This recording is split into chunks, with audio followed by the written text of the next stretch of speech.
Selamat datang di video edukasi perawatan tanaman hidroponik. Di video kali ini, kita akan belajar mengenai panen hingga pasca panen atau pengolahan tanaman hidroponik.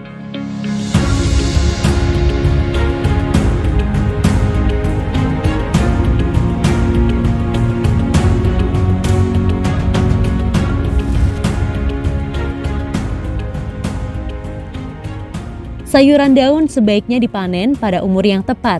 Jangan dipanen pada saat sudah tua, karena batang daun akan menjadi keras dan cita rasanya menjadi kurang lezat. Begitupun ketika dipanen saat masih muda, sayuran masih terlalu kecil. Panen sayuran sebaiknya dilakukan pada pagi hari. Untuk lebih jelasnya, mari kita dengarkan praktisi tanaman hidroponik tentang proses panen. Perkenalkan, nama saya Mita Puji Astuti. Di sini kita udah masuk ke fase panen ya teman-teman. Nah, kalau untuk selada sendiri itu panennya dari 35 sampai 55 hari setelah kita nyemai. Nah, untuk tips untuk panen itu ada beberapa ya. Yang pertama itu kalau kita panen kita harus memperhatikan suhu sekitar. Jangan sampai kita panen di waktu siang hari pas suhu pas panas-panasnya. Lebih baik kita panen di waktu pagi hari pas subuh udah agak sore itu malah lebih bagus. Nah, terus kalau kita panen kita harus lihat kondisi tanaman tersebut.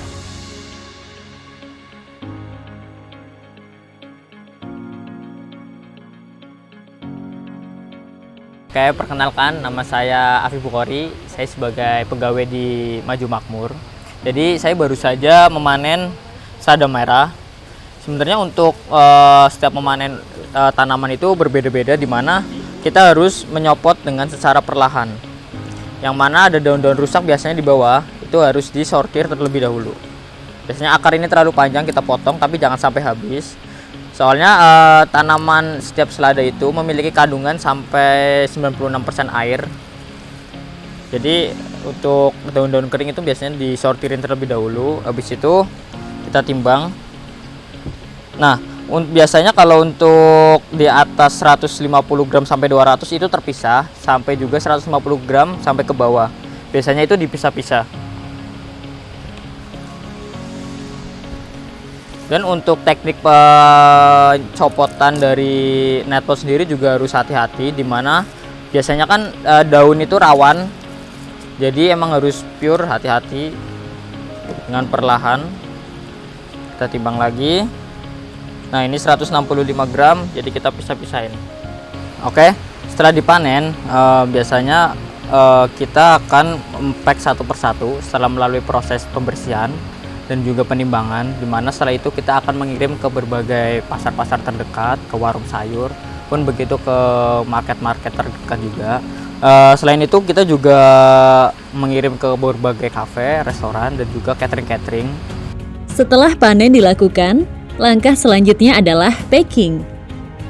Packing sayuran dapat diklasifikasikan bahan makanan segar sesuai dengan jenisnya. Misalnya sayur sawi dalam satu plastik dan sayur bayam di plastik lain. Untuk packing masing-masing sayuran dapat dibedakan sesuai target penjualan. Bisa di-packing dengan satuan atau di bawah 1 kilo, atau juga bisa di-packing borongan dengan berat di atas 1 kilo.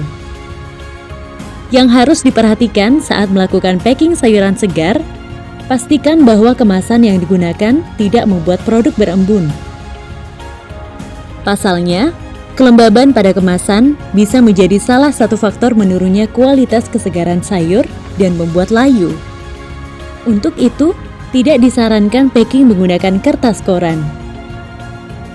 Penjualan produk panen hidroponik ini dapat dijual di supermarket, kafe, atau dijual secara personal. Berikut daftar harga produk panen hidroponik.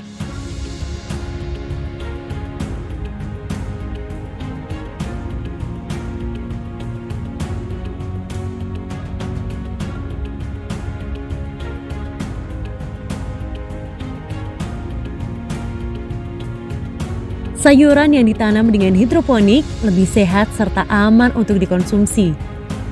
Ada banyak olahan hidroponik yang lezat dan sehat untuk dikonsumsi. Assalamualaikum warahmatullahi wabarakatuh. Perkenalkan, nama saya Winariati. Saya adalah Ketua Kelompok Tani Gemah Ripah yang ada di RW 09, Kelurahan Bau Sasran, Kementerian Banurjan, Kota Yogyakarta.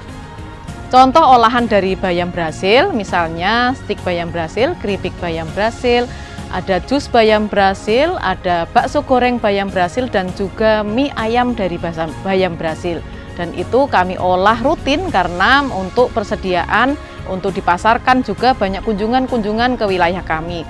Jadi setiap saat kami harus memproduksi produk tersebut.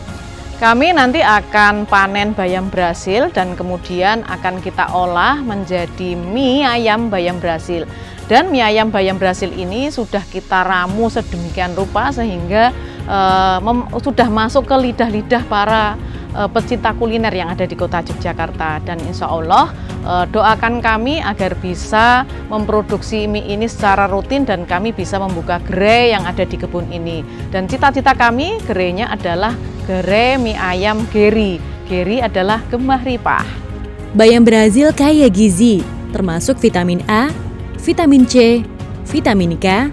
Selain mie ayam, bayam Brasil hasil olahan hidroponik diantaranya adalah keripik bayam, jus sayuran, stik sayuran, dan bakso. Assalamualaikum warahmatullahi wabarakatuh. Perkenalkan, saya Mindri Fitriani dan rekan saya Erlina Eva Lestari. Di sini kami ingin menjelaskan tentang salah satu olahan hasil hidroponik di sini. Salah satunya tanaman selada hijau. Tanaman selada hijau ini bisa diolah menjadi jus supaya rasanya lebih enak, bisa ditambahkan dengan nanas dan mangga.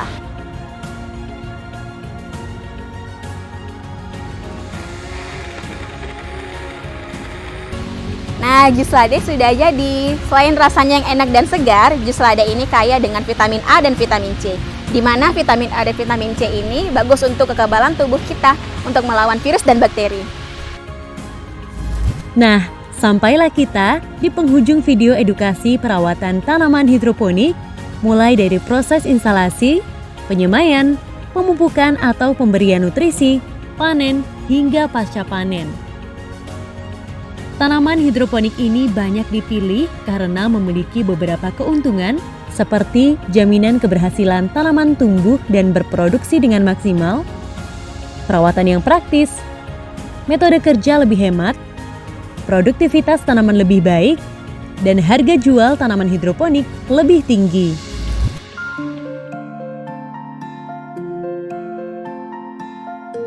Assalamualaikum warahmatullahi wabarakatuh.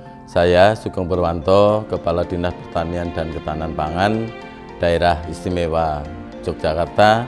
Dalam kesempatan ini ingin menyampaikan terkait dengan pembangunan pertanian di Daerah Istimewa Yogyakarta, khususnya terkait dengan pengembangan hortikultura. Tidak dinafikan bahwa alih fungsi lahan di Daerah Istimewa Yogyakarta ke sektor lain ini angkanya cukup tinggi.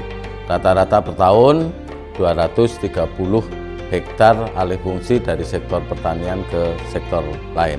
Nah, untuk mencikapi hal tersebut, pertanian yang paling clear untuk diterapkan di lahan yang semakin sempit adalah dengan memanfaatkan lahan-lahan sempit yang ada di masyarakat.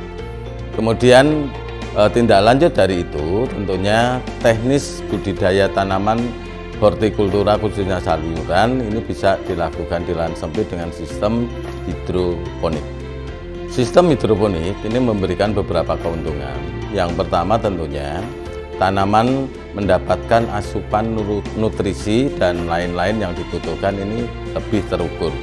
Kemudian tanaman juga dengan budidaya dengan sistem hidroponik ini juga lebih sehat karena segala sesuatunya ini tentunya dilakukan pengukuran secara baik. Kemudian yang ketiga tentunya dengan sistem hidroponik ini memberikan nilai jual bagi komoditas yang ditanam ini lebih tinggi karena sistem hidroponik ini juga menjamin higienis dari hasil pertanian yang dilakukan sehingga nilai jualnya lebih tinggi manakala dibandingkan dengan budidaya di lahan secara umum. Kami kira solusi itu sangat pas untuk pengembangan budidaya hortikultura ke depan dalam rangka mensikapi pengurangan lahan yang semakin akut. Ayo kita tumbuhkan semangat nandur opo sing dipangan, mangan opo sing ditandur. Assalamualaikum warahmatullahi wabarakatuh. Saya Nuryati, Ketua DPRD Daerah Istimewa Jakarta, mendukung kedaulatan pangan DIY melalui Lumbung Mataraman. Kami selalu mendorong inovasi-inovasi pertanian yang kini berkembang di DIY. Ayo semua warga DIY tetap semangat untuk nandur opo sik iso dipangan, mangan opo sik iso ditandur. Jogja Istimewa. Semoga video ini dapat mendorong dan memberi inspirasi kepada masyarakat Daerah Istimewa Yogyakarta untuk turut serta dalam menanam tanaman pangan di pekarangan rumah, salah satunya dengan menggunakan hidroponik.